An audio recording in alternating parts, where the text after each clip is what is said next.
Welcome to episode 4 of Eerie Confessions. Story 1. That night, I sat alone in my dimly lit apartment, waiting for my food delivery to arrive. The minutes stretched into hours, and my stomach gnawed at me. I had placed an order with a popular food delivery service, and the promise of a piping hot meal was the only thing keeping my hunger at bay. Finally, the sound of tires screeching outside my window broke the silence, and I rushed to the door. I swung it open, expecting a friendly delivery person with my order in hand.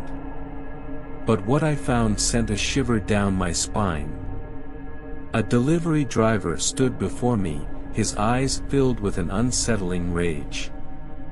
His name, according to the app, was Mike, but he looked nothing like the cheerful avatar I had seen on the screen. He was disheveled, his uniform stained and tattered, and he held my food bag in a trembling hand. I hesitated but took the bag from him, trying to maintain a polite smile.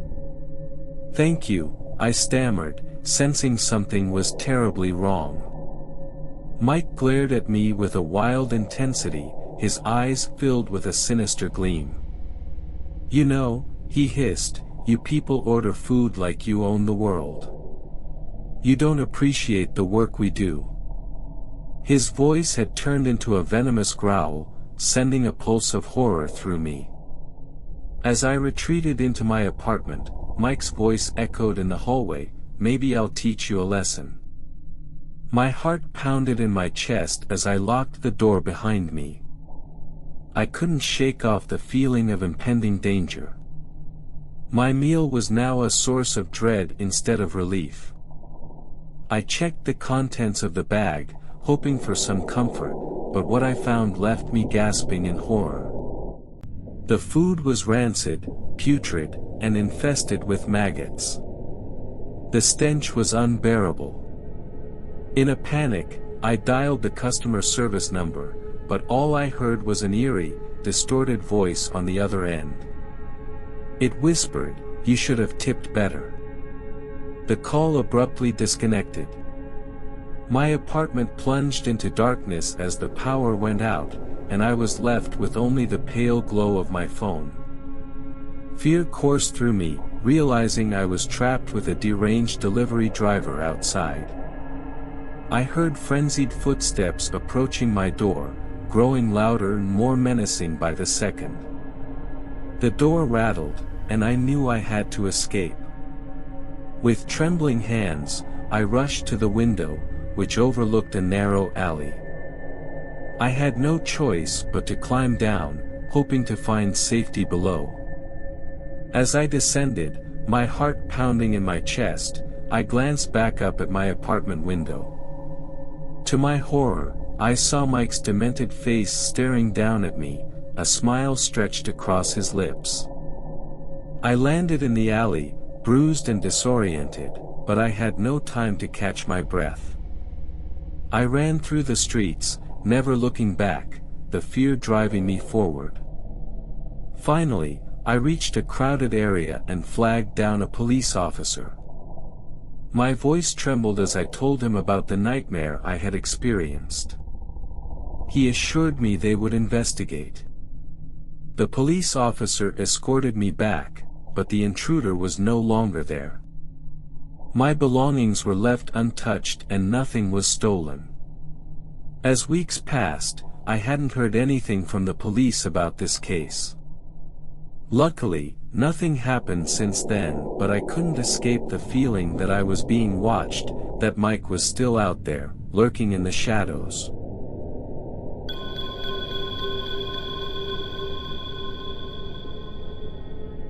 Story 2.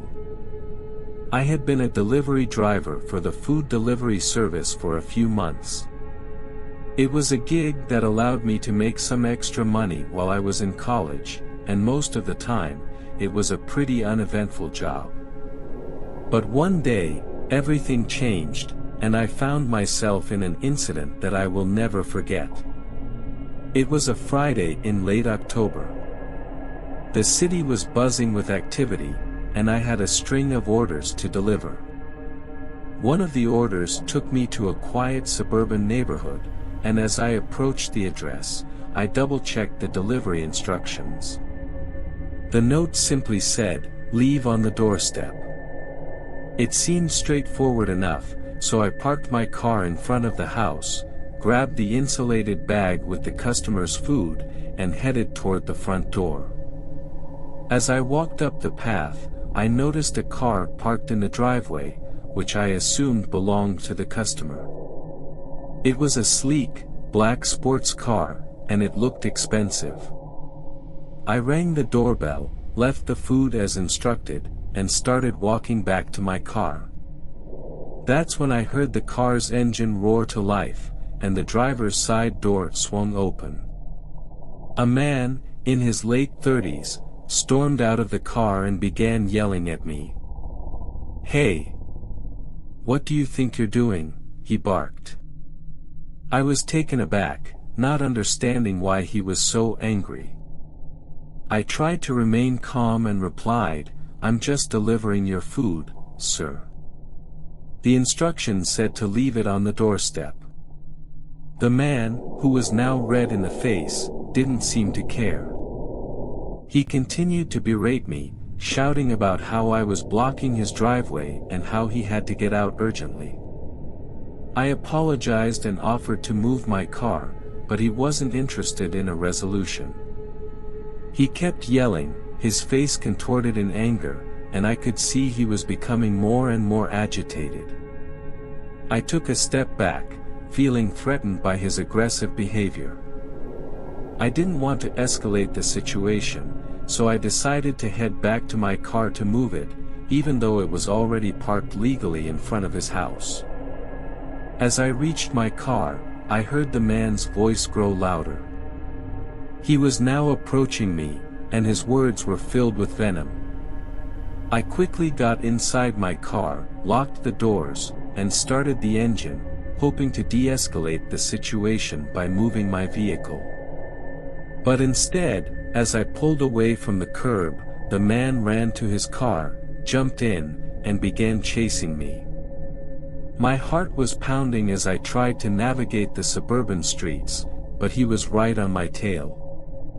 The man in the sports car was honking his horn, flashing his lights, and driving dangerously close to my car. I realized that this had gone way beyond a simple misunderstanding, and I needed to get away from this aggressive driver. I decided to call the police, my hands shaking as I dialed 911. I gave them my location, described the situation, and pleaded for help. The dispatcher assured me that officers were on their way and advised me to drive to the nearest police station. I followed her instructions and continued driving while trying to lose the man behind me. The chase continued for what felt like an eternity, with the man tailgating and seemingly shouting obscenities. But eventually, I reached the police station, and I saw the reassuring sight of police cars in the parking lot. I pulled in, and the man in the sports car screeched to a stop a few feet behind me. The police officers quickly approached both vehicles, separating us and taking statements. It turned out that the man had a history of aggressive behavior, and he had road rage incidents in the past. The officers warned him about the consequences of his actions and urged him to seek anger management counseling. As for me, I was shaken but relieved that the police had arrived in time to defuse the situation. It was a day I would never forget, and it made me acutely aware of the potential dangers that can arise in the line of duty, even when delivering food.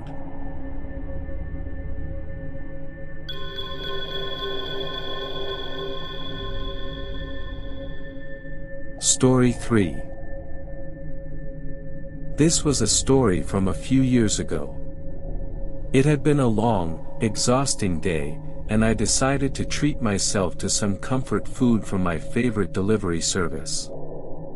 I ordered a heaping plate of spaghetti, eagerly anticipating its arrival. As the clock ticked, I couldn't help but wonder if this indulgence was worth it, but my grumbling stomach reassured me it was. The delivery arrived, and I opened the door to a smiling delivery person holding my meal. The aroma of garlic and tomato sauce wafted through the air, making my mouth water. I thanked the delivery person and handed over my credit card, expecting a quick transaction. Little did I know that this seemingly ordinary night would plunge me into a harrowing ordeal. A few days later, my phone buzzed with an unusual message. It was an alert from my bank, notifying me of a large, unauthorized charge on my credit card. Panic surged through me as I checked the transaction details. It was an astronomical sum, far beyond what I had ever spent on that meal. My heart pounded, and I frantically called my bank's customer service.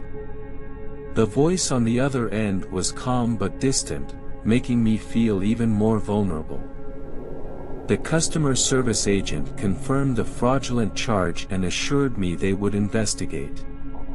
But there was a subtle undertone of indifference in their voice, as if they had seen this situation countless times before. Days turned into weeks, and the investigation stretched on. My sleepless nights were consumed by anxiety, wondering who had stolen my credit card information and how they had managed to do it.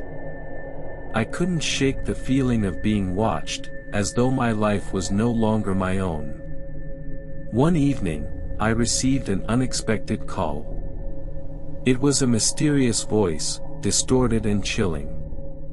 "You shouldn't have ordered that food," it whispered. "They know everything about you now." I demanded to know who they were, but all I got in response was an eerie chuckle, followed by a dial tone. The silence that followed was suffocating, and the psychological torment was slowly breaking me. The days that followed were a relentless nightmare. My credit card was frozen, and I received another call, this time with a chilling message: "You can't escape us. We're closer than you think." I reported these incidents to the police, but they found no leads and dismissed my fears as paranoia. I was trapped in a nightmarish cycle of fear and uncertainty. Every shadow seemed to hide a lurking threat, every unfamiliar face a potential adversary. One evening, as I was returning home, I saw a figure standing in the dimly lit alley outside my apartment. It was a person wearing what seems like a delivery uniform, but there was something unsettling about their presence. His gaze met mine, and a smile spread across his face. I fled into my apartment, locking the door behind me. I knew there was something horribly wrong, something far more sinister than I could ever have imagined. The police wouldn't help, and my bank had no answers. I was alone, facing an unseen enemy that had infiltrated every aspect of my life. As I sat in the darkness, I received a final message on my phone. "We've had our fun," it said.